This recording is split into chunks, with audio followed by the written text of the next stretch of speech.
Yeah, I'm on. Shall we start? Yeah. Most respected Chief Guest of the day, Kannur Jilla Panchayat President Srimati P.P. Divyamma in her absence. A respected speaker for today's virtual seminar, C.S. Pudarjun Sidaraman, partner Hirangi and Associates, President North Malabar Chamber of Commerce, Dr. Joseph Benavan, Vice Chairman and Secretary of the Kannur Branch, C.S. Yuprasad sir, Vice President North Malabar Chamber of Commerce, Sri Ramesh Kumar TK, Honorary Secretary North Malabar Chamber of Commerce, Sri Hanish Kavi, Managing Committee members of the Kannur Branch and North Malabar Chamber of Commerce, all my esteemed members of the profession, members of the North Malabar Chamber of Commerce, and my dear friends. A very good morning to all of you. The United Nations General Assembly, to recognize the importance of the micro, small, and medium-sized enterprises in the global economic development, declared 27th June as the Micro, Small, and Medium-Sized Enterprises Day, MSME Day, to raise public awareness about their importance and contribution in the sustainable development of the nations. The ICI has constituted a committee on MSME and startup of ICI with the prime objective to enhance the capability and capacity of MSMEs and startups in India. To mark the importance attached with this day, the Committee on MSME and Startups has decided to celebrate the International MSME Day on 27th June 2021. Nationwide, through its branches, regional councils, foreign chapters, and at the central level, with a series of programs focusing on the needs of MSMEs of India and the role played by the Chartered Accountant fraternity in bringing these needs. On this special occasion, we, the Kannur branch of the ICI, joining in hands with the North Malabar Chamber of Commerce and celebrating MSME Day and organizing a seminar on export promotion related assistance to MSMEs. And to inaugurate the program, we have with us the eminent leader who become the voice of the common people, the Kannur Jilla Panchayat President, Srimati P.P. Divya. So she is absent here today. We expect that she will be joining us very shortly. And ma'am, we are extremely thankful to you for accepting our invitation in spite of your very busy schedule. And on behalf of the Kannur branch of ICI and the North Malabar Chamber of Commerce, I extend a very warm welcome to the Chief Guest of the Day, Srimati P.P. Divya, in her absence here. I also extend my sincere and hearty welcome to the Speaker of the Day, C.S. Pudarjun Sidaraman. He is the partner of Hirangi and Associates, a very famous chartered accountant firm in Bangalore. And he is in charge of their Kerala branch at Cochin. He born and brought up in Kanyakumari, but pursued his CA course and completed his articleship in Trivandrum. Has a good connection with Kerala. Dear C.A. Pudarjun Sidaraman, on behalf of the Kannur branch of ICI and on behalf of the North Malabar Chamber of Commerce, I extend a very warm welcome to you to this virtual seminar. Welcome, sir. Thank you, sir. Well, thank you, sir. I also extend a very warm welcome to the President, North Malabar Chamber of Commerce, Dr. Joseph Benavan, Vice Chairman and Secretary of the Kannur branch, C.S. Yuprasad sir, Vice President, North Malabar Chamber of Commerce, Sri Ramesh Kumar TK, Honorary Secretary, North Malabar Chamber of Commerce, Sri Hanish Kavi, all the Managing Committee members of the branch and North Malabar Chamber of Commerce, and to all my esteemed members of the profession, members of NMCC, and to all my dear friends, welcome you all. We, the Kannur branch and the North Malabar Chamber of Commerce, is jointly conducting this seminar. I take this opportunity to thank NMCC for all their support to Kannur branch, and I now request the President, North Malabar Chamber of Commerce, Dr. Joseph Benavan, to address the gathering. Please, Doctor. Thank you, Reggie. Chairman of the Kannur chapter of the Indian Chartered Accountant Association of India, Institute of Chartered Accountant Associations of India, Secretary Sri K. Shiv Prasad, Vice President of the North Malabar Chamber of Commerce, Sri Ramesh Kumar, Secretary of the North Malabar Chamber of Commerce, other office bearers, Hanish, other office bearers of the Institute of Chartered Accountant Association of India, the North Malabar Chamber of Commerce, members and members of the industry who was present here, and members of the Institute of Chartered Accountant Association of India. As has been rightly said, the United Nations has declared June 27 as the International Day for Micro, Small and Medium Industries. So the significance of this is if we look into the economy of India as well, we all know that 60% of the GDP is contributed by micro MSMEs. Whereas when you're looking at exports, more than 80% of the exports from India is contributed by MSMEs. So MSMEs play a significant role in the economy of not just globally, but also in the economy of our country. And it's more significant in India, in Kerala, where it's very difficult for us to set up large industrial units. So Kerala for its economic development is solely dependent on MSMEs. So recently we were looking at the constitution of industries as attached to the North Malabar Chamber of Commerce, and we suddenly realized that there was a time when big industries were playing a major role in NMCC, but as of now, it's the MSMEs that play a major role in the North Malabar Chamber of Commerce as well, which signifies the importance and the growth of MSMEs, because MSMEs, they require smaller spaces, they are less polluting, and they obviously, when you have large number of MSMEs, they provide more employment to the community. So for the development of the community, MSMEs are a critical element. And I'm very happy that the Institute of Chartered Accountant Association of India has taken it on themselves to come up with this seminar, that is export promotion related assistance to MSMEs. I'm sure there's nobody better than chartered accountants to narrate and to explain which are the various possibilities, assistance and support that's received from the government to promote exports from MSMEs. In this regard, I have a request to the president and the institute. That is, I've seen the program, like in the flyers that you had sent us, I'd seen the program that's been run by your national body. All the subjects on that and all the speakers on that, it's very relevant. And I hope we'll be able to run a similar program for the MSMEs in our area, so that covers, because one thing I realized was the seminar that is being conducted at the national level, and unfortunately it's restricted to state capitals and major cities. This relates to each and every aspect of the functioning of MSMEs and promotion of trade. So I would request the ICAI to have a similar program with the same topics, which we could bring down to Kannur, and the NMCC as well as the KSSIA will be more than happy to be associated with ICAI to run the program.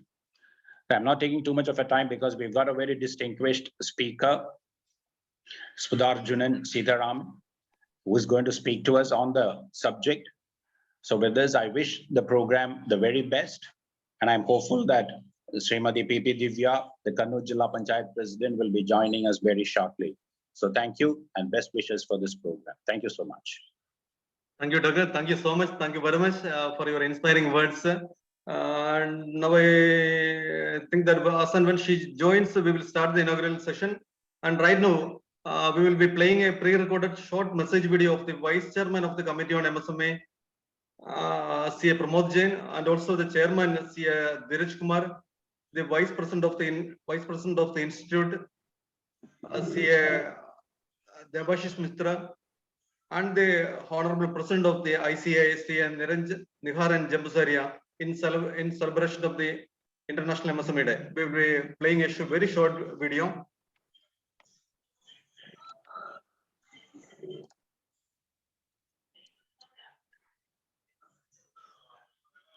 Myself, CA Pramod Jain, and I welcome you all on this International MSME Day.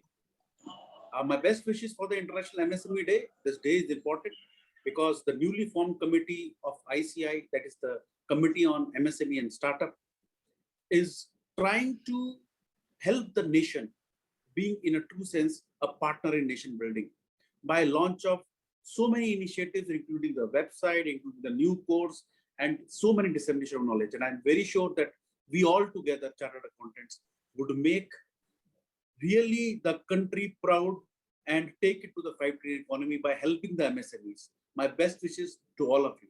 Thank you very much.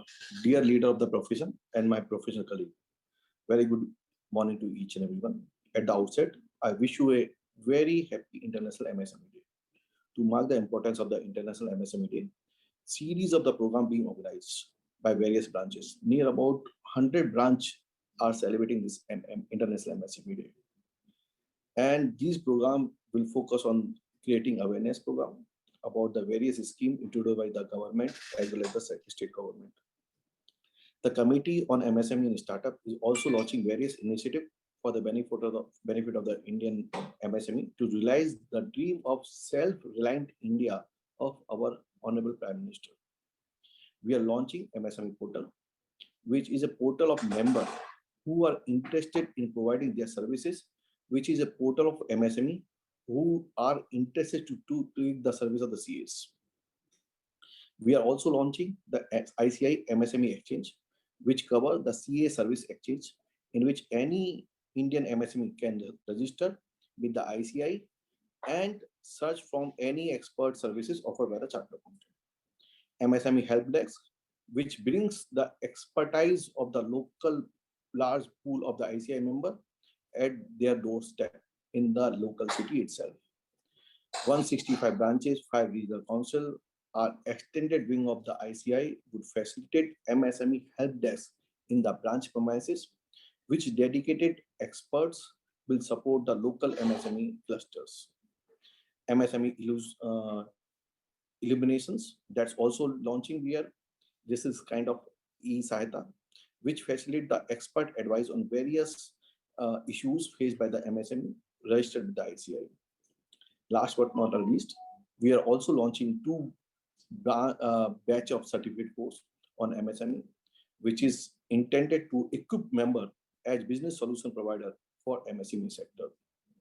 On behalf of the ICI and committee as well as MSME startup, I thanks all people over here which are participating in this particular webinar. Thank you very much. Dear colleagues, this year the Institute has constituted a committee on MSME and startup in February 2021.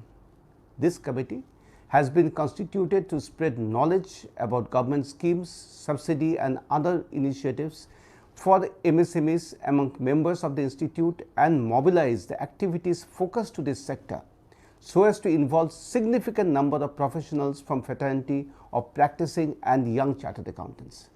Interested members should have full knowledge of schemes announced by the central government for the MSMEs and also note that RBI has issued directions to banks on issues like priority lending, credit linked guarantee scheme, lesser interest rates and availability and access to greater credit for MSMEs.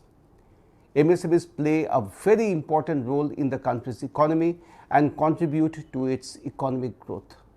The Institute, being a partner in nation building, has joined hands with the government for furtherance of MSMEs. I congratulate all of you for being part of this International MSME Day. Thanking you. My fellow colleagues in profession serving the nation through Institute's branches across the country, I welcome you all on this International Day for MSMEs. This day is being celebrated pan-India and I congratulate you all for being a part of this special occasion. You might have observed and recognized the shift in the mindset of the government for making India a vibrant economy. Several initiatives have been taken in this regard since last 2 decades. Several steps were taken and are being taken by the government to augment the role of MSMEs in improving the GDP. As a partner in nation building, the Institute has also recognized its role to aid and mobilize the involvement of chartered accountants as a large and versatile resource to help MSMEs in all possible areas. Using the financial expertise fortified with expertise in tax, compliances, strategic planning, future projections, and developing required financial strategy, there are many areas in which chartered accountants can help MSMEs. Our professional colleagues may also see the transformation of aspirational districts program launched by Honorable Prime Minister of India. It aims to quickly and effectively transform selected districts in various states. With states as the main drivers, this program will focus on the strength of each district, identify a low-hanging fruit for immediate improvement, measure progress and rank districts. These initiatives will certainly transform the economy of these districts and ultimately the states, which will not only generate employment but also reduce people's migrations. A chartered accountant, by its education, training, and ground level connect with various MSMEs, can very well identify its role as professional in such areas. The institute is also launching certificate course on MSMEs for chartered accountants to enable them to equip for this specific area of practice. Indeed, it will widen scope and volume of work in new area of professional engagement for the chartered accountants. This would be different from the traditional practice, but everything required for the MSME area is already an expertise of the chartered accountants. Several ministries are having subsidy schemes at central and state level, and we have to get involved ourselves and then be ready to render services to MSMEs. I once again congratulate all those associated with this novel initiative of the Institute as partner in nation building.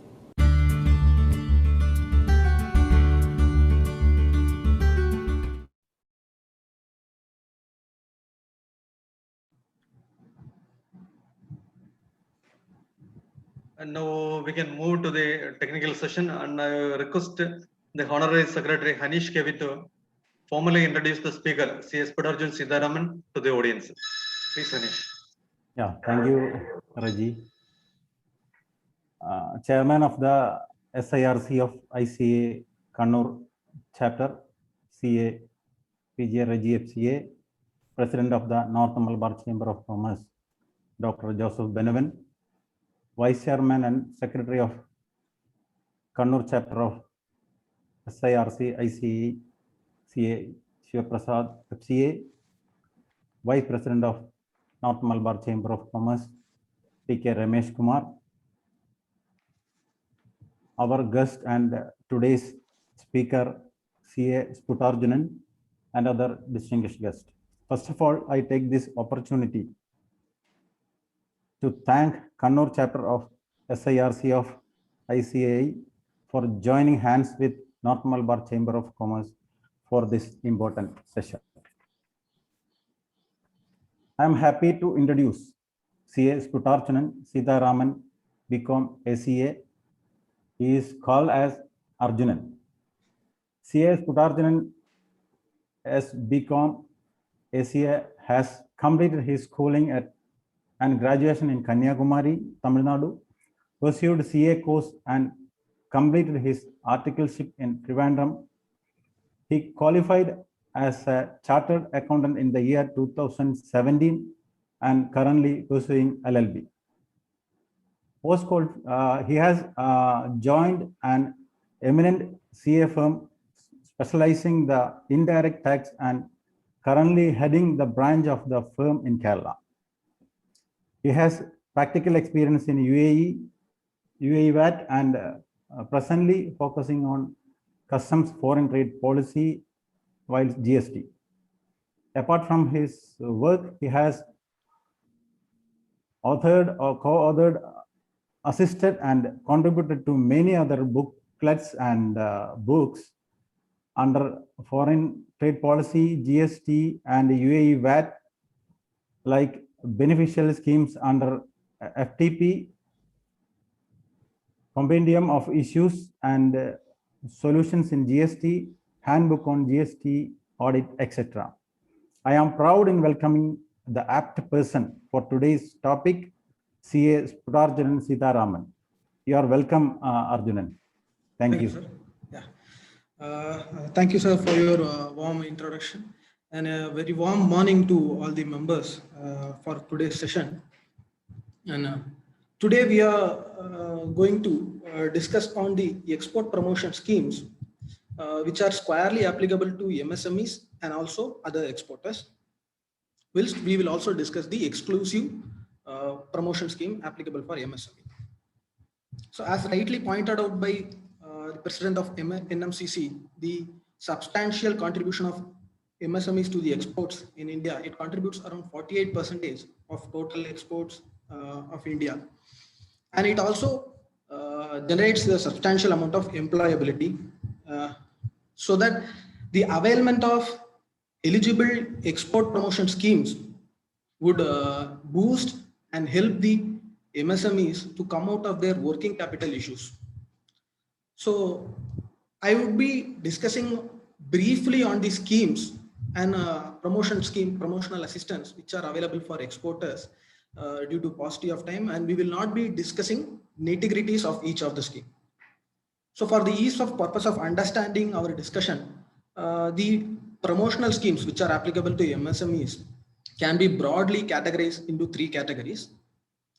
So promotional schemes available under Ministry of Commerce and Industry, which is available through foreign trade policy, and benefits under Ministry of Finance, which are being available through Customs Act, and Ministry of Micro, Small and Medium Enterprises, where an exclusive marketing assistance scheme available for MSMEs.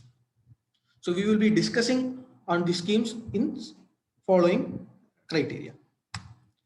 So first we would discuss on the benefits available under Ministry of Commerce and Industry. With the advent of globalization in the initial period of 1990s, the India became a contracting party to World Trade Organization and entered into an agreement with them, due to which we have enacted an act, Foreign Trade Development and Regulation Act, in the year 1992, which the objective is to promote and augment exports and regulate the imports.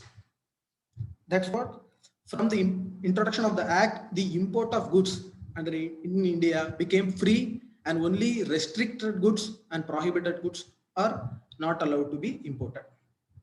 So under Foreign Trade Development Act, Section 3 provides the powers to central government to enable policy for development and regulation of foreign trade by facilitating imports and increasing exports.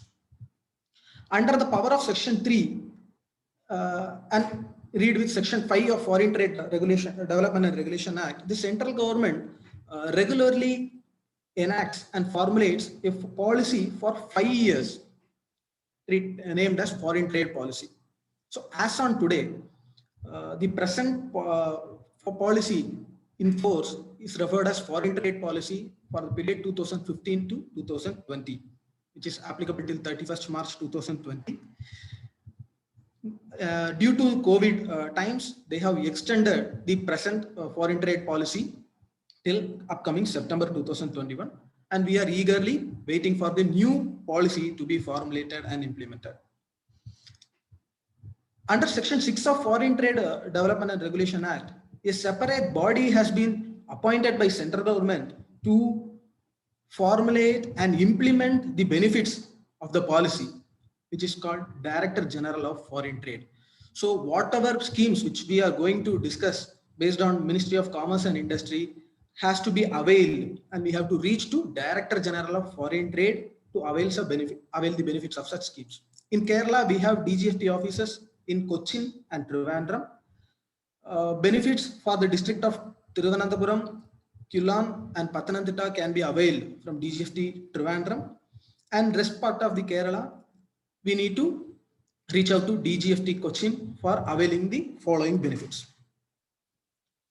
The Foreign Trade Policy 2015-20, as I said, was launched on 1st April 2015 with the major objectives of increasing exports, generation of employment, and with the major vision of Make in India. The present policy, the major benefit of the present policy is that they had simplified and gathered the scattered scheme which was applicable and implemented in the previous schemes, and they have tried to consolidate and provide a simple 5 schemes which are easy to apply for the exporters, and it increases the base of applicability to major exporters. And based on notification, public notice 60/2015-20, the present foreign trade policy, which is applicable only till 31st March 2020, was extended till 30th September 2021. Along with the policy, foreign trade policy, the DGFT has also notified handbook of procedures, which details the procedures regarding how to avail the benefits which are prescribed in foreign trade policy. The foreign trade policy, handbook of procedures, and the entire set of notifications and all procedural related things are available in the website of Director General of Foreign Trade. So everyone can reach out to the site and get much more detailed knowledge about each specific scheme which we are going to discuss upon. Under the foreign trade policy, we have 9 chapters as listed in the screen. The first 2 chapters provide the legal framework and general provisions for import and export. From chapter 3 to chapter 7 prescribes certain beneficial schemes available to exporters, which can be classified as incentives, duty remission exemption schemes, and other sector specific schemes. And the last 2 chapters deals about the definitions for certain phrases used in the policy, and also prescribes certain procedures for policies for trade compliance disputes and quality complaints raised by the foreign customers with regard to exports made by India. Moving upon to the first beneficial scheme which we are going to discuss is called MEIS, Merchandise Export from India scheme. The benefit is available to exporters of goods which are being manufactured in India. The objective is to offset the inefficiencies involved in the Indian market and provide incentives to boost the exporters through providing rewards in the form of scrips. So if we are an exporter of goods, we need to refer Appendix 3B, which is available in foreign trade policy, where all the list of products which are eligible for MEIS and the eligible rate of rewards are being disclosed there. A major 95% of the products are covered under MEIS, and the rate of rewards, which varies from 2% to 5%, may differentiate based on the countries which we are exporting. The eligibility to claim the benefit of MEIS is that you have to be an exporter of goods, you have to do manufacturing. So the term manufacturing is been specifically defined for the policy. So we don't need to think in the general understanding of manufacture as per Excise Act or in the general form. So we have specified and broad wide definition for manufacturing under foreign trade policy in chapter 9, which says any process could be covered under manufacturing. Even the packaging, assembling of products will be covered as manufacturing. So we would be eligible for MEIS scheme. And the basic, the another important thing which we need to ensure for availing the scheme benefit is to mark our consent in the shipping bill with regard to availment of MEIS benefit. Even if we have missed to mark the consent, we can still able to get the benefit, but it would be in a longer way through disputes and litigation. So the easier way, prevention is always better than cure. So initially we should instruct our CHAs who would be filing the shipping bills to select the consent for application of MEIS. The time limit for applying the benefits for MEIS is within 12 months from the date of your export. You can file the, if you have not filed within 12 months, you have an additional 2 years with certain late cut fee. So as on date, you can apply for the benefits of the exports which you have made from financial year 2018-19. So the time limit for 2017-18 has been already expired with effect from 31st March 2021. And you can easily apply from financial year 2018-19, provided you have marked the consent for application of MEIS benefit. The reward of 2 to 5% would be provided on the FOB value of exports which are realized in convertible foreign currency. If you are realizing in Indian currency, the benefit would not be eligible. If you are realizing convertible foreign currency and you have certain EBRC for those receipts, the MEIS benefit would be easily available to you. The only effort which you need to make is to file an MEIS application, and the DGFT portal would automatically get the details of export linked with the customs portal, and the benefit would be provided to you within a period of 2 to 3 weeks from the date of your application. So it is the easiest way of getting the benefit. The benefit would be rewarded in the form of scrips, duty credit scrips, which can be used for payment of customs duty when you are making import of goods. So which will ultimately gain you the working capital cash outflow. It would save you the cash outflow of payment of customs duty, which eventually becomes your cost because it is not a creditable duty. So if in the case you don't have import of goods, but you have only export of goods, then still the benefit is encashing you through sale of the scrips which you have received in the market, open market in India. So there is a specific market for purchasing of scrips where the scrips would be purchased in a discounted value of 95% to 99% based on the value of the scrips, number of splits which you have availed, and also based on the market demand. So you can sell the scrips and can encash the money value of the script.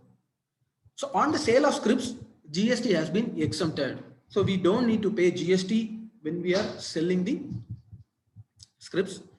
Only thing is the input tax credit relating to such sale has to be reversed. Moving on to the future of MEIS. As on date, as I said, you can apply from financial year 2018-19, and the MEIS scheme has been stopped with effect from 1st January 2021. So you can apply the benefits under MEIS scheme only till 31st December 2020, where the lit export order date is within 31st December 2020. For the exports which you are making with effect from 1st January 2021, instead of MEIS, the government has introduced a new scheme called Remission of Duties and Taxes on Export Products.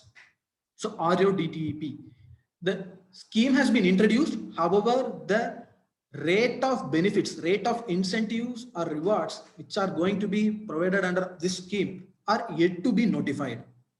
The reason for replacement of MEIS is that, as I initially said, that India is being a party of the contract entered with World Trade Organization along with other 163 countries. One of the point of agreement is that the countries should not incentivize the exporters in the country in order to ensure the same compatibility between the exporters around the globe. So the United States has filed a case against India in WTO stating that MEIS is an rewarding scheme, incentivizing scheme, which is against the principles and guidelines issued under WTO. Due to the same, they have replaced, instead of stopping the benefits, they have replaced the MEIS with RODTEP, where the mannerism or the procedure of providing the scripts is that the rate of rewards would be provided based on the input taxes which are not being refunded to the exporters in any other way. So under GST you are getting refund of IGST, but there are certain taxes which are not being refunded to the exporters. Based on those costs, the government will come up with the rate of rewards under the RODTEP, which is presently under process. Presently, the Department of Commerce has reached out to each export promotion councils and the trade associations to provide for the number of taxes which are not being refunded and the number of inefficiencies which are faced by the exporters in their industries. So we as a professionals, we need to insist the exporters to avail the benefit of RODTEP and also help them with providing inputs to the certain trade associations and to export promotion councils with the actual ground data, which are all the costs incurred by the tax costs which are incurred by the exporters, which are not actually getting refunded to the exporters. Because the principal policy of our government is that only goods or services has to be exported and not the tax on such goods. This is the general base principle of Indian government regarding export policy. So we have listed out certain taxes which are not being refunded to the exporters. So we can consider these taxes, and we have to communicate with the Department of Commerce through these trade associations and export promotion councils in order to give them an actual picture of the ground level data, which will be reflected in the rate which they are going to determine. Otherwise, there could be a chance of loss to the exporters, because under previous MEIS, the benefit varied from 2 to 5 or 7%, and under RODTP, the same has to be bridged and balanced. So for that, we have to give the government with the ground level data of such tax list, which being added as a cost to exporters. I have given the sample list of those taxes, which we can go through. I think I would be sharing this PPT with the Kannur branch of ICAI, which would be circulated with all of our members. So you can go through this list of taxes, and I am not reading out this list due to paucity of time. I am shifting to next scheme. The next beneficial scheme which we are going to discuss is on service exporters. So presently we have discussed on the benefits available to goods exporters. Now we would discuss on the benefits available to service exporters. In the same context of MEIS, the foreign trade policy has another incentive schemes for certain list of service providers, which are listed in Appendix 3D of foreign trade policy. There are around 80 services listed up there, and majorly relevant for us would be the tourism industry, hospital services, and education industries. These are the industries which are covered under these ACIS benefits, and even our accounting professions, taxation profession, legal profession, law professions, where the export is being made, are eligible for the ACIS benefit, service export from India scheme. The eligibility for the application of the scheme is that the service exporter should hold a valid IEC, importer exporter code, at the time of export. Whoever exporting certain eligible services make aware of the availability of the benefit under the scheme and ask them to get the IEC code. Getting an IEC code is an easy task nowadays. You can get it within a day, and it will cost around only a fee of 1,000 for the application fees, and it is not a costly affair. So you will be opening up the gate to gain all the benefits which are available under foreign trade policy. See, so holding of an valid IEC is a major criteria for eligibility under the scheme. And in case if you are a proprietor, you have to have a minimum export of $10,000 during the financial year. In case you are an exporter other than proprietorship, you have to have a minimum export of $15,000 during the financial year. And you have to provide your services in the upcoming two manner, which is either it should be a cross-border trade or it should be a consumption abroad mode. What is cross-border trade? Cross-border trade is the general export of services which is in our mind. So service provider is located in India and service recipient is located outside India. Service provider provides his services by situating in India without moving out of India, and he provides his service from India, and this recipient receives the services and provide the consideration in convertible foreign currency. That is the cross-border trade. A consumption mode, abroad mode, is that service provider is located in India. This would be applicable for hotels, accommodation service providers, education service provider, hospitals. Where the service provider is located in India and the service recipient, the foreign national, comes to India to receive the service from the service providers, and he provides the consideration in a convertible foreign currency. In this case also, even though the foreign national comes to India and receive the services, it is eligible to be treated as an export under foreign trade policy. Here we have a variation and differentiation between the concept of export between GST and FTP. Sometimes these transactions are not considered as export under GST, but still under foreign trade policy, these transactions are considered as an export for the purpose of ACIS benefit. So even those business who are not having export as GST are still eligible for benefits under foreign trade policy scheme. So it is very much important to have an IEC code. That is the major thing for getting the benefit of this scheme. As on date, the same time limit applies for ACIS also. You have to apply within 12 months from the end of financial year, and after the end of 12 months, you have an additional two years time limit to apply for the scheme. During those additional time limit, you will get a certain late cut fee. The late cut fee varies from 5% to 10% of your eligible incentives. So as on date, you are eligible to claim for financial year 2018-19. The normal time limit was 31st March 2020. And after that, we have an additional time limit of 2 years, which will be ending in financial year as on date of 31st March 2022. So you have to apply for the benefit for financial year 2018 within 31st March 2022, provided you should have a valid IEC during the financial year 2018-19. If you don't have the valid IEC, then the big benefit of the ACIS would be difficult to be availed. The reward varies from 3 to 7% of the net foreign exchange earned by the unit. What is this next foreign exchange earned? The actual receipt of convertible foreign currency from your customers reduced by the expenses incurred by the unit in the business in foreign currencies. So we are earning certain foreign currencies, and in our business, if we have certain foreign currency remittance, or we are paying the expenses through foreign currency, such payments and remittance has to be reduced from your foreign currency earnings. Only on that net earnings, you will be receiving the benefit of 3 to 7%. For example, if you have an export of 25 crores and you have an expense of 5 crores, which is paid in foreign currency, remitted in foreign currency, your net foreign earnings would be 20 crores. And you are eligible for, in a high variant of 7%, you will be eligible for the scrip of value rupees 1.4 crores, which can be used for payment of your customs duty amounting to 4 crores at the time of import of goods. And if you don't have any imports, you can sell the scrips in the market as same as MEIS, which should be discounted from to 95 to 99% as on based on the facts.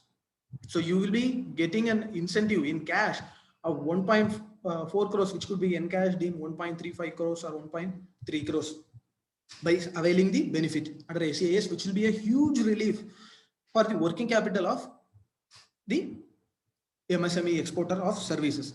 The eligible service exporters are listed in Appendix 3D of Foreign Trade Policy. As I listed out, the general which we are relevant for us would be the tourism related services, hospital services, education services, our accounting, legal services. If we are providing services for UAE VAT by being in India, we are directly serving for clients in UAE, we are still eligible for the scheme of ACIS, provided we receive the foreign consideration as convertible foreign exchange. In two kind of exports, the benefit is denied, where you are traveling abroad and providing services, or you have an subsidiary company or branch outside India where you are providing services through branch and billing in India and getting just consideration here. If you are providing services directly from here and you don't have any relation of your subsidiary or branch outside India for that transaction, then you are eligible for that benefit of ACIS. But if you are just routing the fund to India but providing the services through your subsidiary or branch outside India, in those cases, the benefit of ACIS would not be eligible. Moving on to the next scheme. Now we are going to discuss on the duty remission scheme, duty exemption scheme. Previously, we have discussed on the incentives, which are still applicable. The importance and advantage of all these schemes is you can avail all the schemes in a single shot. It is not that if you avail one scheme, you cannot avail the another. Even if you avail the MEIS and ACIS scheme, you are eligible for availing the benefit of the duty exemption scheme, which is called advance authorization, and the second scheme is called duty-free import authorization. So you are getting double jackpot. So you are getting exempted from payment of your imports, and for exports you are getting benefit of the scrips, which can be sold in market and being get impact in cash. So proper planning, awareness of the schemes and proper planning of availing the benefit of the scheme would enrich the business and make a heavy impact in their working capital arrangement. So what is this advanced authorization scheme? Advanced authorization schemes are available for manufacturer of goods who are exporting the goods. So under advanced authorization scheme or duty-free import authorization scheme, you are eligible to import your raw materials. So we need to give importance to the word raw materials. Only inputs are eligible to be imported under these schemes with an exemption from your customs duty and IGST. So while importing, you don't require to pay customs duty and IGST, provided you should make value addition of 15% in case of advanced authorization. Whatever goods you have imported, if the import value is 1 crore, you have to export minimum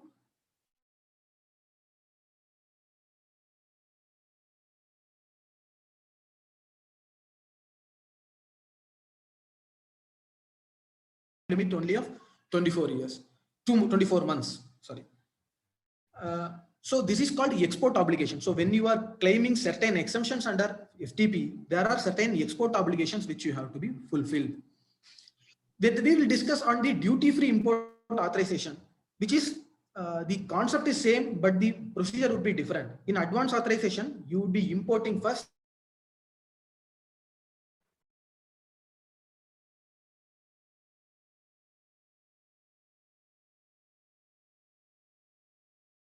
Exporting first, based on your export value, you will be given a benefit of the scrip to import your inputs subsequently without payment of customs duty and IGST. So for advanced authorization, as I said, there is a general value addition of 15%, but for certain goods, there are different types of value addition. For example, jewelry, we have a value addition requirement only of 3%. So we have list of certain goods. We need to look upon the handbook of procedures of foreign trade policy to get in detail. Where in case of duty-free import authorization, the value addition should be 20%, and you will be getting a scrip on the value considering the export as 120%, and they will calculate your import value, and on that import value of on the basic on the rate of customs duty, you will be issued a scrip under DFIA, which subsequently can be either used for payment of customs duty while importing your inputs or sold in the market. One of the important condition in your advanced authorization scheme is that the goods which you are imported under the scheme has to be solely used by you for manufacturing of goods. You cannot trade the goods with others. You have to use it for yourself, either for export of goods or domestic clearance. In case of domestic clearance, you have to repay back the exempted proportionate customs duty, customs duty and IGST availed at the time of import, provided your export obligation is not being fulfilled. Moving on to next scheme is the famous export oriented scheme or oriented unit scheme. So under foreign trade policy, the term export oriented units includes software technology parks, STPI, electronic hardware technology parks, AHTP, and biotechnology park, BTP. So the single term EOU comprises of all these units. So wherever you read EOU under the policy or handbook of procedures, you need to keep in mind that it will apply for all these schemes: EOU, EHTP, STPA, and BTP.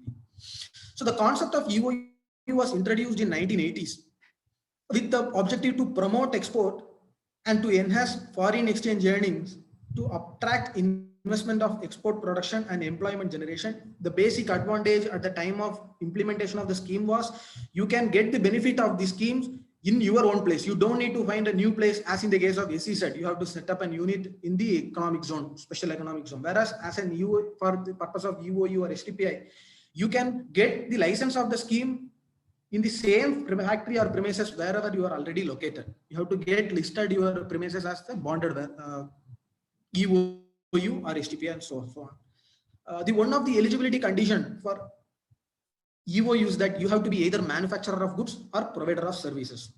Traders are not allowed to avail the benefit of these schemes. As on date, there are no benefits provided to export oriented units, either under direct tax or indirect tax, the only benefit which you have is the exemption of customs duty and IGST at the time of import of goods. Yeah, so at present you have the exemption of only customs duty and IGST at the time of import of goods. Under GST you have a deemed export concept, but that is not exactly the benefits which are available to EOU. It is benefit for the suppliers to EOU, which is rarely used, and the concept of deemed exports refund are very much less, because ultimately the tax has to be paid and the refund has to be claimed in that concept. I am not getting into that deemed exports. So the present only sole benefits available to EOU is that just exemption from customs duty and IGST at the time of import, whereas they have to comply a lot of formalities, documentation with the DGFT for the compliance of the scheme. So presently the scheme is getting not very attractive, and many of the units are getting outside of UOUs and getting the benefits of other schemes which are available under foreign trade policy, because there are certain restrictions in other laws. If you are an EOU, for STPI, the benefit of SCIS is not allowed. So if you are not an STPI and providing the same services, you may get the benefit of SCIS. Just because you are an STPI, the benefit of SCIS would not be allowed to you. And the objective was that not to benefit the software exports, because government doesn't want to boost or encourage software exports, because we have tech giants like TCS and Infosys. Then the entire benefit of the government of Ministry of Commerce would be encashed by them. So in EOU scheme, if you import either inputs or capital goods, whatever goods which relating to your manufacturer of goods or service provision, you are exempted from customs duty and IGST, subject to the condition that you will be exporting goods or exporting services. If you supply in domestic, if you have a domestic clearance, then you have to reverse only the customs duty which you have got as an exemption at the time of import. You don't need to reverse IGST, because you will be paying GST on the final product which you are being clearing in domestic market. Moving on to the next scheme, it is export promotional capital goods scheme, which is shortly known as EPCG scheme. This is same as advance authorization scheme, where in advance authorization the exemption is available only for the raw materials. Under this scheme, you are entitled to import capital goods for your business without payment of customs duty and IGST, subject to condition that you will be having incremental exports of 6 times of the duty saved at the time of import within next 6 years. So the export obligation is that if you are already an exporter, then we need to find your average export based on last 3 financial years.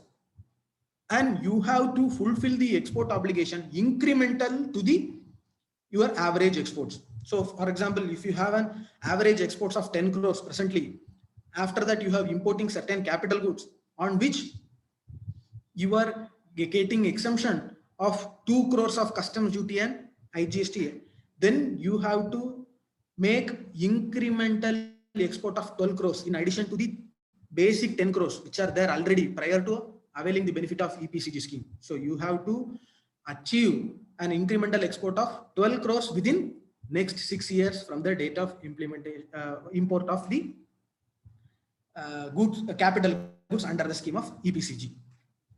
Even under the EPCG, we have an alternative option called post facto EPCG duty credit scripts. Like you have, in this case, what happens? You have to export first. Based upon your exports, after you will be getting duties credit scripts equal to the value of import duty paid on the imported capital goods. So in post EPCG duty credit, if you have already imported a capital goods by paying customs duty, now what you can do, you can communicate to DGFT that you have imported certain capital goods on which you have paid so and so import duty. Now you have started exporting, and if you have achieved an export obligation of 6 times of the duty which you have paid at the time of import of capital goods within next 6 years, then you can apply for post facto EPCG duty credit scripts, where the DGFT will be issuing you scripts which can be utilized for payment of customs duty for your subsequent imports. Moving on to the next scheme, this is available for agricultural product exporters, where the goods which they are exporting are falling under the chapters of HSN between 1 to 24. Almost 99% of all, 95% of the chapter 1 to 24 are covered. However, there are certain exclusion of goods have been provided under this scheme. So the scheme introduced from financial year 1920, where it says if the products which you are exporting are falling within the chapters 1 to 24, and you are exporting under container cargo, then you are eligible to get an cash back. So it will be paid as cash directly to your bank account instead of provided as scrip. So you will be given a cash of reimbursement towards your freight charges incurred for such container cargo export. The reward, the reimbursement is based on the tons which you are exporting and also to the country to which you are exporting. Based on certain such eligibility, you are entitled to claim transport and marketing allowance scheme. The time limit applicable for the scheme is 12 months from the date of export, and there is no additional 2 years benefit available under the scheme. So as of now, you are entitled only for financial year 2021. The time limit to 1920 has been elapsed, which elapsed on 31st March 2021 recently. You can apply for 2021. So you will be getting reward based on the FOB value if you have not actually paid any freight charges for such exports. If you have paid the freight charges, you will be getting benefits based on the freight charges which you have paid and the ton of container cargo export and the country to which you are exporting. If you have not incurred any freight and the customer bears the cost of freight, then you are provided with the benefit based on the FOB value on which you have exported. With this, I have listed and briefed about the beneficial schemes available under Ministry of Commerce and Industry under the Foreign Trade Policy. In addition to all these schemes, there is one more scheme available as status holder scheme, and that doesn't provide any exemption or incentive to the exporters, but provides certain privileges of self-certification and EC clearance with the customs and so on. So that now we can move to the next benefits available under Ministry of Finance through Customs Act. Under Customs, we have two beneficial schemes. One is duty drawback and another is recently introduced mover scheme, which we'll be discussing further on. Under duty drawback, we have two types of duty drawback.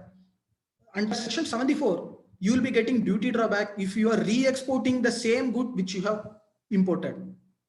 Yeah, this can be due to any reason. If you are re-exporting the same goods which you have imported, you will be getting duty drawback under Section 74.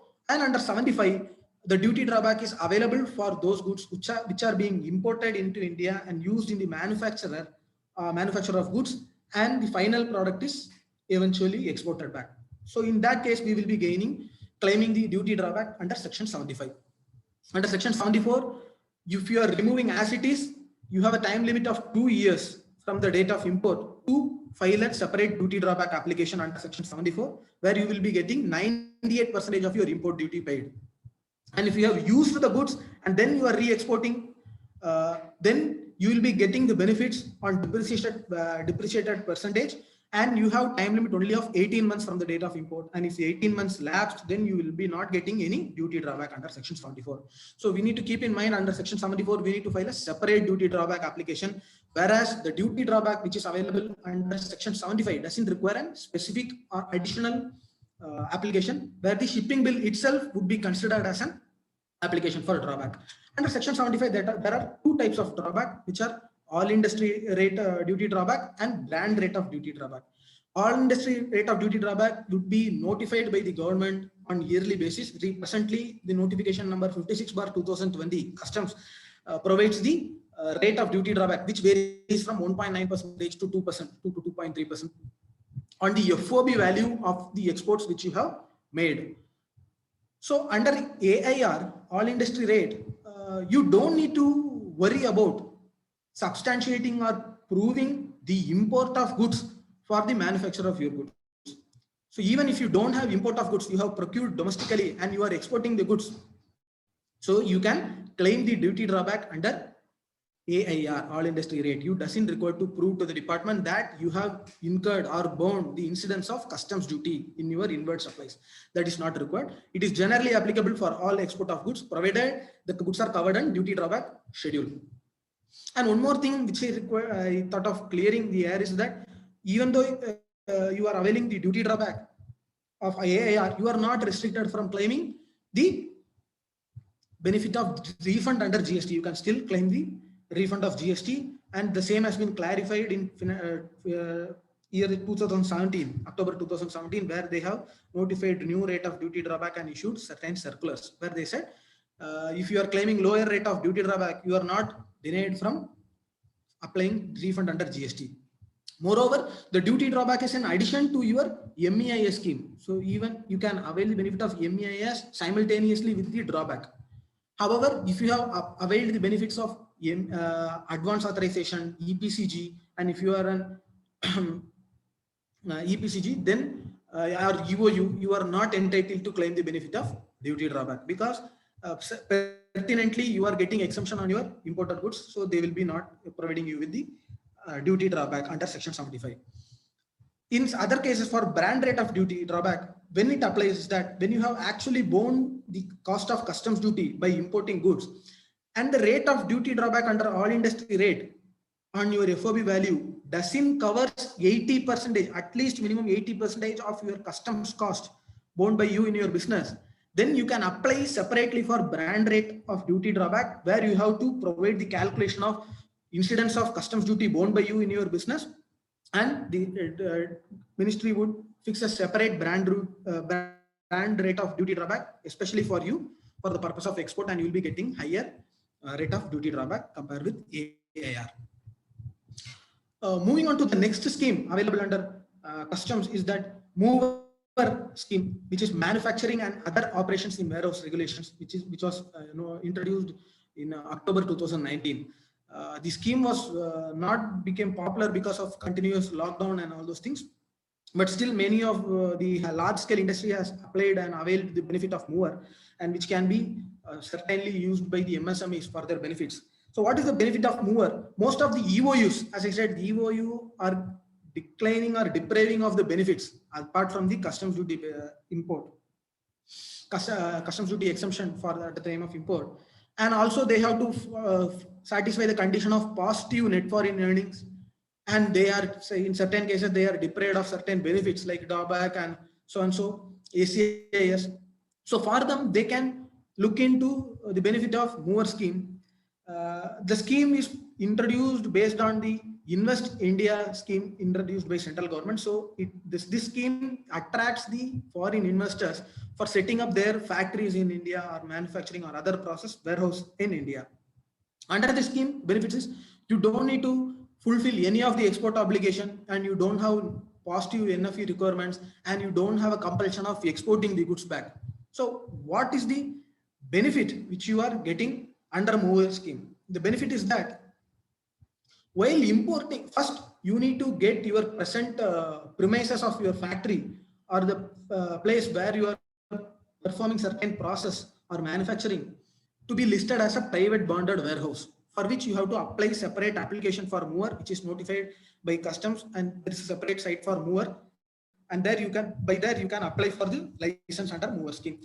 So once you get your premises certified as a private bonded warehouse, then you can import goods without payment of customs duty and IGST, and you can store your goods in your private bond warehouse without payment of duty. If you are exporting the goods back, then the liability of import duty is being settled because you have exported it back. So that the incidence of the exempted customs duty and IGST gets settled. However, if you are supplying in India, then at the time of clearance, when you are supplying to India, in that month, you have to reverse the proportionate exemption of customs duty and IGST, which you have availed in proportion to the supplies which you are making in domestic. So domestic market. So what is the actual benefit is that you are providing with the benefit of working capital. You can save the amount of customs duty and IGST during your manufacturing process. So you have to pay customs duty only at the time of your sales. You don't need to pay in initial and wait, add the cost of customs duty to your working capital cycle. You can get rid of the customs duty and IGST. So under bond manufacturing, you have to get your premises with the license of private bonded warehouse.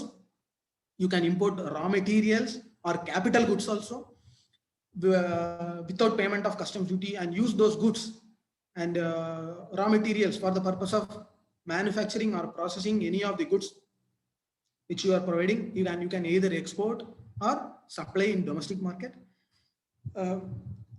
And interest is not applicable for the intervening period where you are storing the goods in your private bonded warehouse. You don't need to pay. The liability itself arises when you are clearing in domestic market, and when you are exporting it back, then the exempted customs duty and IGST get remitted back. However, when you are supplying to in domestic market, you will be paying back the customs duty and IGST, and the paid IGST can be taken as credit, as input tax credit, and you have to pay GST on the value of the goods which you are selling in domestic market. So there will be two separate transactions. One is reversal of exempted customs duty and IGST, and on that IGST you are entitled to claim credit, and you have to pay output GST on the supply which you are making with domestic market. What is the advantage? As I said, as an advantage, cash flow, working capital deferment is a major advantage of this scheme. And in case of capital goods, you don't even require to pay customs duty, because normally you will be not removing the capital goods in a shorter period. You will be minimum using it for 5 to 10 years. So you are getting a major huge benefit for 5 to 10 years of the customs duty incidence and IGST.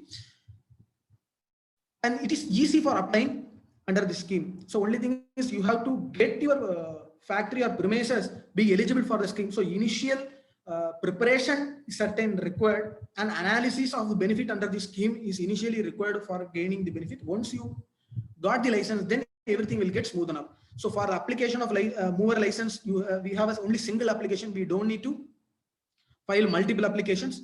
And once you get the private bonded warehouse license, then you just need to provide a monthly return to the customs authority relating to your imports and exports or domestic supplies made during the period. And in relation to that domestic supplies, you have to provide the details of customs duty and IGST which you have reversed. And there is no time limit for storage, whereas previously under warehouse regulations, you have only time limit of 2 months, after which you will be incurring interest. So in this mover scheme, you don't have any interest for such storage period. So that is also an additional benefit under the scheme. And most predominantly, the customs officers will not be giving you a regular visit for any verification. They will be coming for an audit and based on their risk-based system. If you are popping out in their risk-based audit system, then you will be get audit once in 3 years or within 5 years. Ideally, it will be within 3 years. You will be get audited once, where you have to submit and comply with the prove that you have complied with the mover schemes. So who should go for this mover scheme? To whom you can provide these benefits?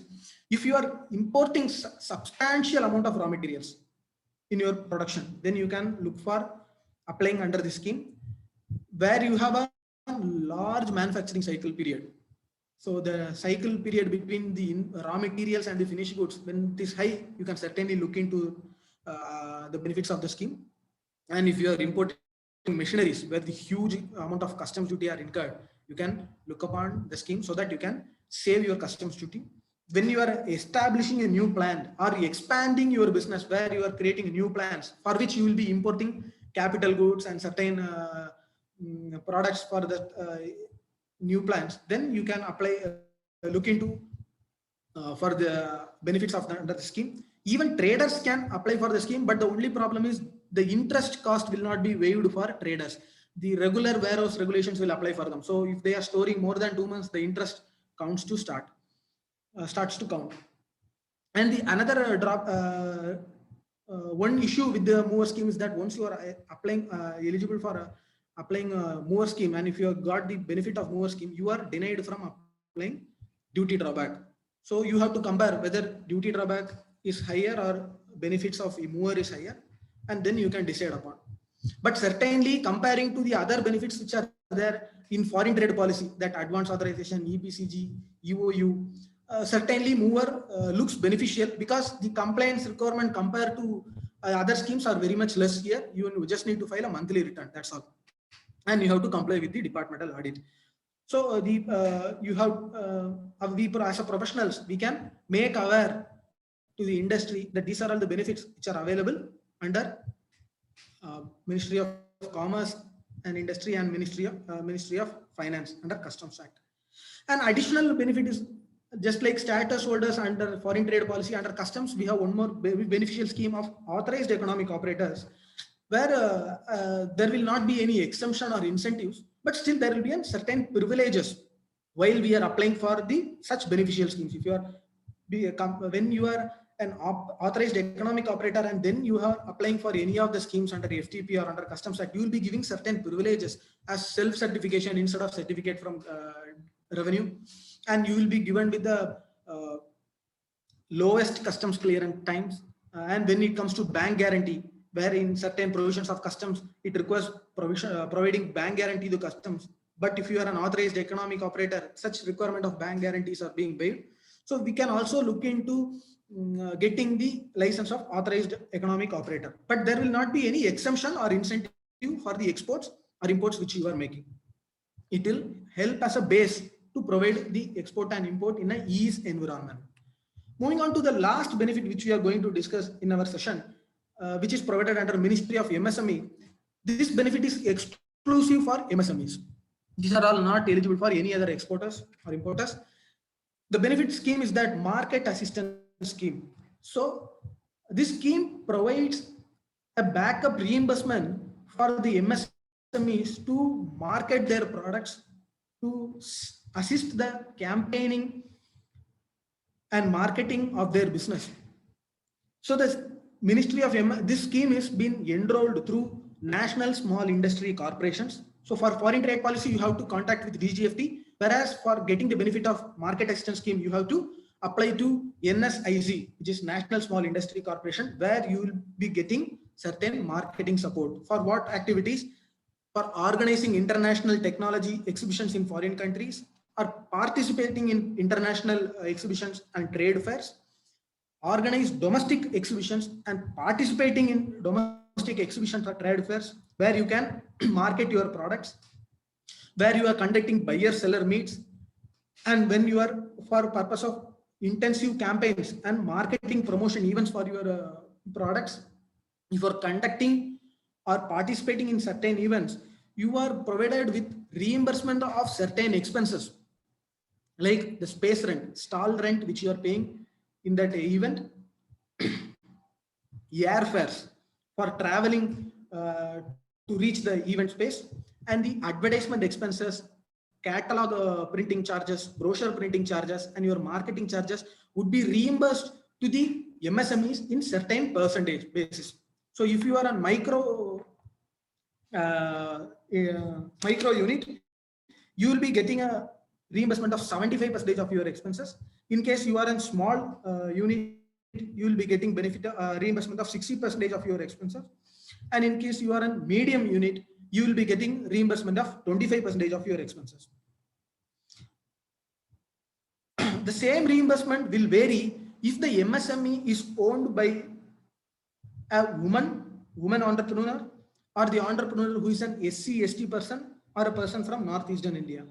So if the proprietors, or in case of partnership firm or companies, if the 51% of the stakes are owned by women or SC/ST entrepreneurs, the percentage of reimbursement will be higher. So in case of micro industry, you will be getting 95% of your expenses as reimbursement. And in case of small industry, you will be getting 85% of your expenses as reimbursement. And in case of medium, you will be getting 50% of your expenses reimbursement. And there are certain limits for each of the expenses, for stall rent, airfare, freight charges, advertisement, publicity charges, printing charges of your brochures and catalogs. So the detailed procedures and conditions of the scheme can be downloaded from Ministry of MSME or from NSIC. So you have to register, get a login credentials in NSI website for claiming all these benefits. You have to inform the NSIC prior to organizing or participating in certain events and get the permission to organize or participate in such events. And then you have to file an application for reimbursement within 30 days from the completion of event. So if the 30 days pass, there will be a 15 days of continuation or something. After 30 days, the scheme specifically says there will not be any continuation and you will be not provided with the reimbursement if you have not applied within 30 days. But in certain places, it uses 45 days. So there is an ambiguity there. Is the time limit is 30 or 45 days from the completion of event. But on a conservative basis, in a proactive manner, it is better to apply within 30 days from the completion of event.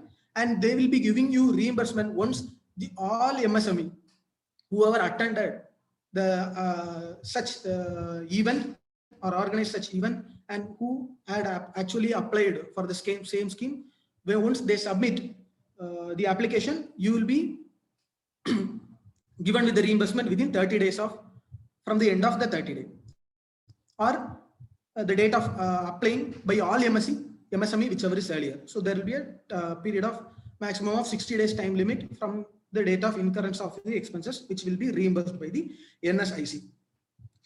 So with this, I have briefly listed you and given you an idea of the various promotion schemes and beneficiary schemes applicable to MSME exporters. And apart from the last marketing assistance schemes, previous schemes of under Ministry of Commerce and Industry and Ministry of Finance are squarely applicable to other exporters also.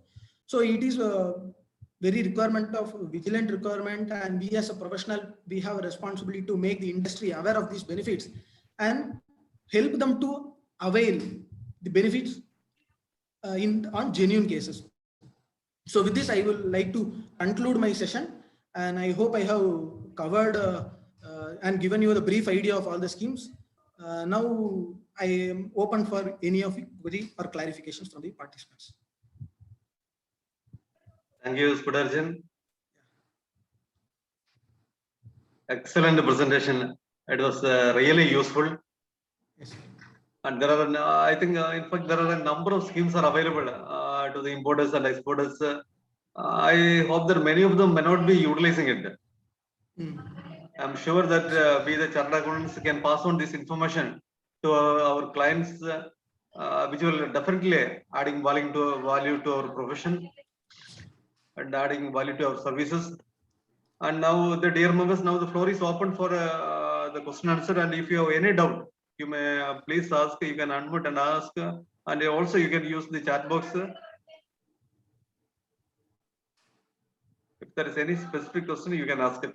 And the floor is open, and the speaker is ready to answer. Hello, good afternoon. Yes, sir. Yeah, my name is Srijit. I'm calling from Telicheri. Okay. So it's a very useful presentation. I got overall benefits available to all the units, export units, and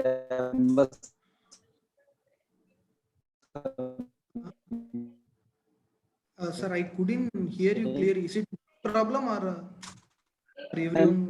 Srijit, your voice is breaking.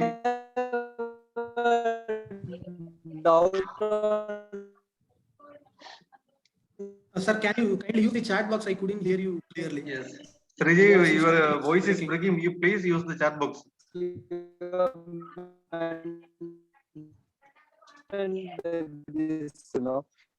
This export of software is not eligible for this benefit, right?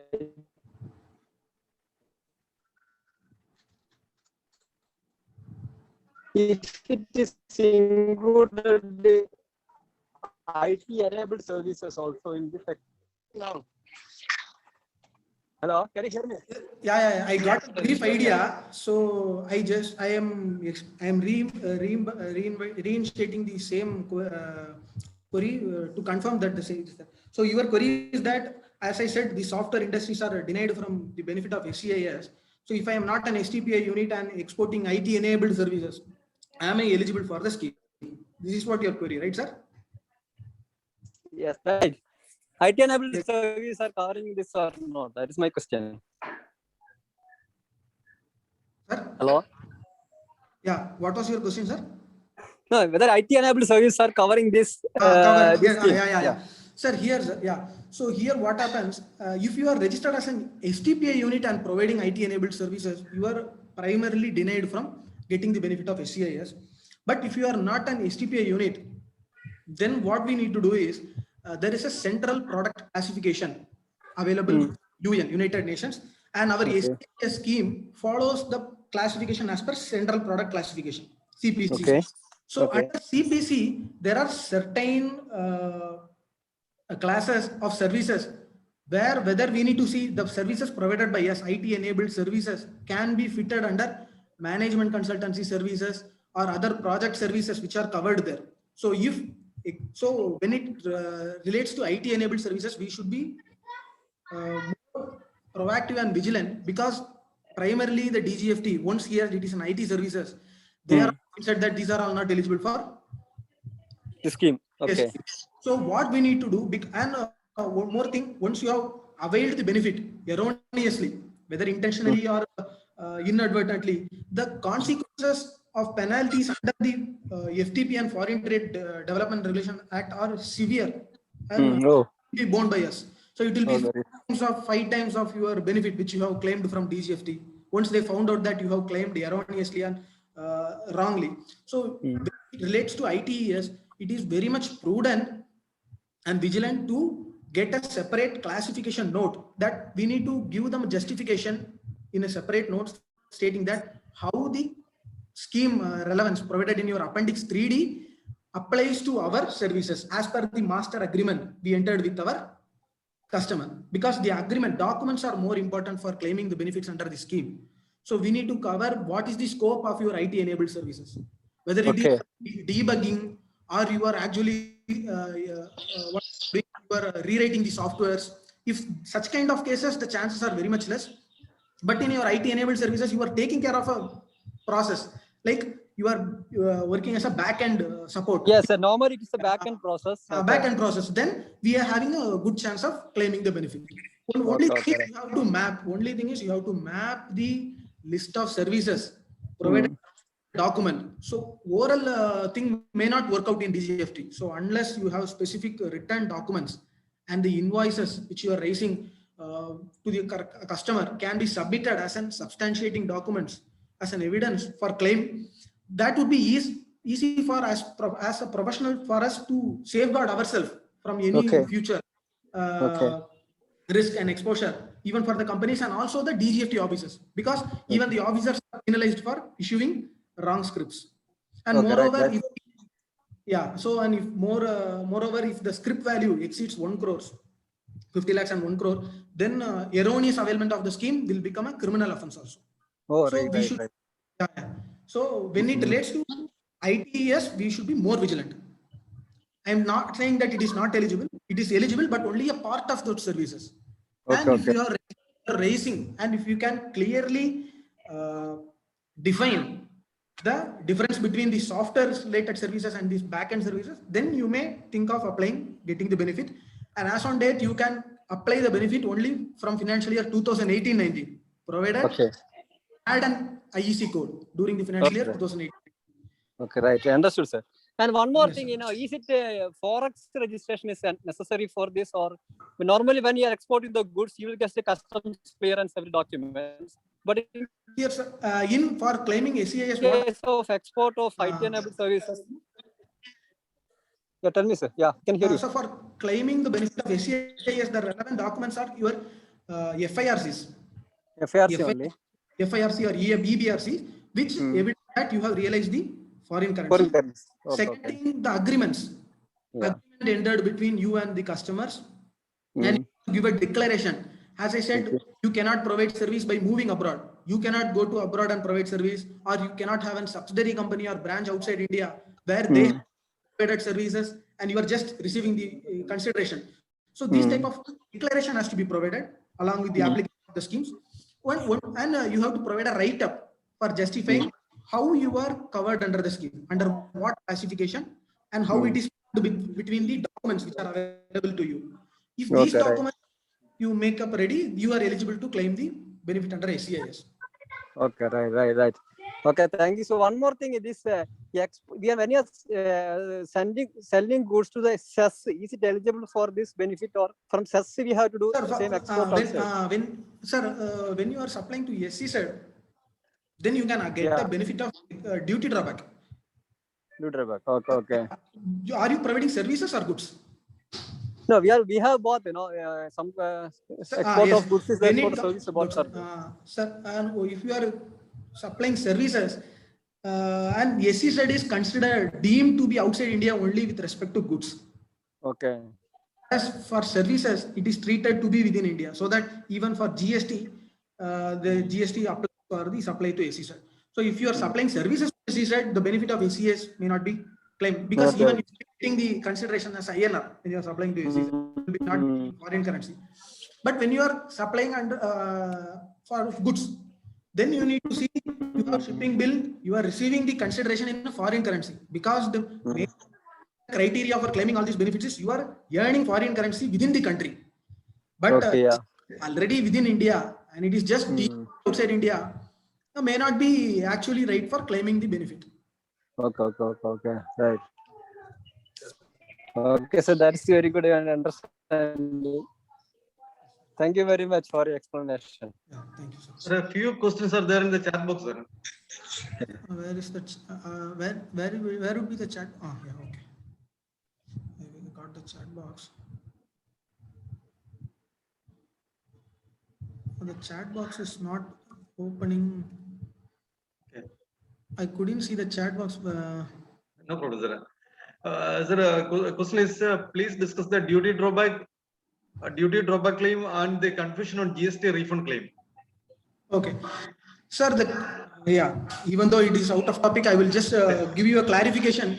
So if you see section 54(3) of CGT Act, there's a proviso provided to section 54(3) where it says if you have claimed duty drawback on such exports, you are deprived from deriving the refund of IGST or input tax credit, refund of unutilized input tax credit with respect of GST.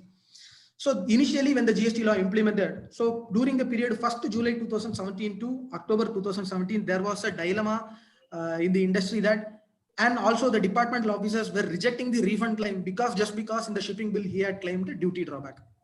Why? Because in the pre-GST regime, while determining the rate of percentage for duty drawback, they had considered the incidence of customs duty and also VAT and excise for the purpose of deriving the rate of duty drawback. So what was the contention of the department was, since you have got the duty drawback claim on the VAT and excise also, you are not entitled to claim the refund of IGST. It will become a double benefit. Then what happened? The customs came up with a clarification, and from October 2017, 1st October 2017, a new rate of duty drawback was introduced, stating that while determining the duty drawback, they have considered only the incidence of customs as a lower rate of duty drawback, and for higher rate of duty drawback, they have considered the incidence of excise and VAT. So those who are dealing with petrol, fuel, and other products which are still leviable for excise and VAT may consider for that higher rate of duty drawback. For others, everyone would be prescribing for lower rate of duty drawback, so that you can claim both the benefit of duty drawback under customs. Simultaneously, you can claim the refund benefit under GST. So that was the issue and the clarification. So as on date, you are eligible for both duty drawback and customs GST refund, provided you are applying for lower rate of duty drawback. Okay, thank you. Two more questions are there. In case of jewelry manufacturing, gold imported for manufacturing value addition required is 3%. How gold price variation is affected? Gold price variation. So gold price, as I said, if you are imported of gold worth 50 crores, as per the foreign trade policy scheme, while exporting within next 2 years, you should have minimum export of 51.5 crores. So ultimately, anyhow, our product will have an value addition more than 3%. And if you have a minimum export of 51.5 crores in next 2 years, that means you have fulfilled the export obligation. The 3% has to be calculated on the import value, how much value of import you have made, and on that you have to add an additional 3%. That is only for jewelry. General is 15%. For jewelry products, certain gold, stones, diamonds, and certain they have prescribed the rate of 3%. And there is a different rate for pharmaceutical products, which where we need to refer the handbook of procedures, where we will get the detailed list of value addition. So if we are making that value addition, then we are obliging the export obligation. So if you are importing 50 crore value of gold, you have to have an export of 51.5 crores of export realized in foreign currency within next 2 years from the date of import. I hope I have clarified that. I have a question. See, the gold price is come down, okay, while I export. So the value will be less. Yes, sir. That issue will be there. So how? So, Yeah. so this scheme doesn't provide any relevance for the trade price variations, inflation and deflation. So we have to ensure that if you have imported, because at the time of import, you have got exempted from customs duty of 50 crores. So you have got exemption from duty on the rate of price on that date. So if you have, so the 3% has to be added to the value on the price which was existing as on that date. So even, so what you need to consider is at the time of import, the value of gold was 50 crores. Then you have to calculate the value addition on that 50 crores and not based on the existing current price value of gold. The price is become now 40 crores. Correct, The correct. value. Correct. Even if price comes 40 crores. So base. Yes, sir. Yeah. So we have to export it minimum 50 crores. Yes. That is what you are saying. Yes, that is what I am saying. Okay, thank you. And sir, and in case of Thank you very much.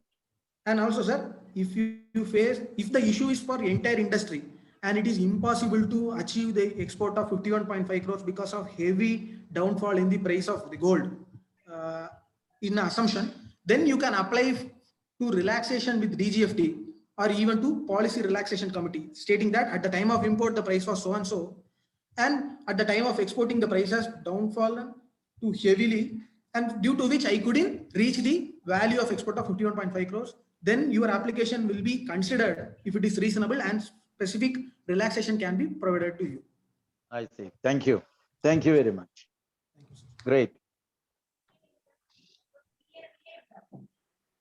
Sir, one more question is there.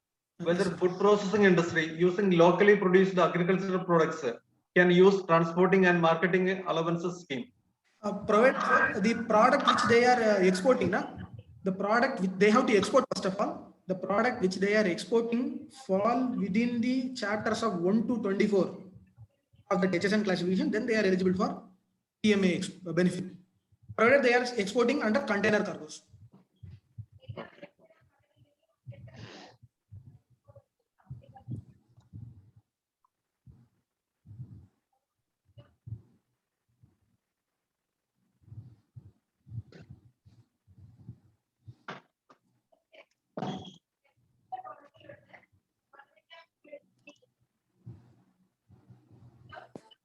Hello, one more question I have. Can I ask now? Yeah, sure. Yes, please. Whether entity can claim both the refund of input credit and this export benefit, is it possible to avail both the benefits? Both benefit in the sense that you are claiming the MEIS benefit and you have a doubt, can I claim the refund of input tax? Yes. Yeah, you can claim. Yeah, input tax under GST. Under GST I'm talking about. Correct. There is no restriction as of, because GST, it is a separate law and the provided under foreign trade policies under separate ministry. Okay, very good. Okay, that's You good. can You know, claim both. because many of the many of this type of benefits we don't know, so we are not able to pass it to our clients. That's what. Yes, sir. So So very here, good, sir, yes, sir. So now, as on date, whatever benefits under that foreign trade policy, whatever we have discussed, we can avail only from financial year 2018-19 because most of the time it has been lapsed. And September 2021, we are expecting the new foreign trade policy to be drafted and implemented, and where we may get much more benefits. Or we don't know how much benefits or what are the additional schemes which are going to become. So as of date, we can advise our clients regarding the existing export promotion schemes, and we should also intimate them that the new export foreign trade policy is yet to come, and we may have either additional benefits or there can be restriction in present benefits. Both possible Okay. to communicate. Yes, sir. Yes, that is good. That is good. Additional good. It's a good thing, promote to our own client. Okay. Yes, sir. Yeah. Okay. Thank you for your Sure, sir. presentation. Yeah, sure, sir.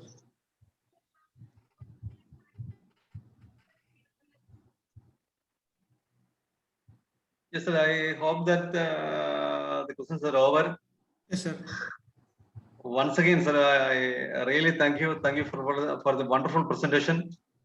Sure, sir. And now I request the Secretary of the branch, CA Suprasad sir, to kindly propose the formal vote of thanks.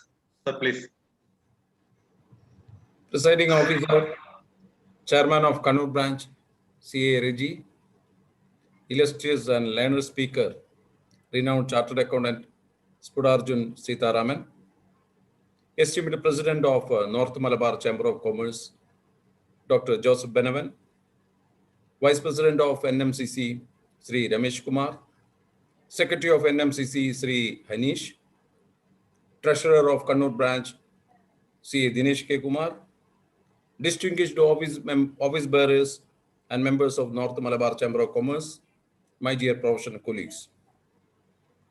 Today, the Institute of Chartered Accountants of India celebrate the International MSME Day. In this concern, here members of Chartered Accountants Fraternity and members of the North Malabar Chamber of Commerce join hands. It is happy to note that we could carry out many useful programs jointly that benefited to the members of both the organizations. We consider today's presentation is valuable to all of us and very much benefited to all the participants. We are fortunate of having CA Spudarjun as our faculty for today's seminar, and he led the discussion outstandingly well. It is my pleasure and privilege to express our sincere gratitude and appreciation to the Chartered Accountant CA Spudarjun for being with us, spending his valuable time, sharing his valuable knowledge, and for his excellent presentation. Thank you very much. Thank you. Thank you, sir. Thank you, sir. Always it is our happiness to associate with the North Malabar Chamber of Commerce. President Dr. Joseph Benavan has delivered a very informative and encouraging talk. We are very thankful to Dr. Joseph Benavan. We look forward our continued association in many endeavors. We appreciate and express our sincere thanks to the office bearers and members of the Chamber of Commerce for the support and gracious presence. Thanks to the Chairman of Kannur Branch, CA PJ Reggie, for presiding over the meeting and seminar. For success of any program or seminar, participation is most important. We value the participation and very much grateful to all the members for your support, motivation, and for your gracious presence for today's program. Friends, take care, be healthy, be safe, and be happy. Thank you, sir. Thank you so much for the support you extended to Kannur Branch. Thank you very much.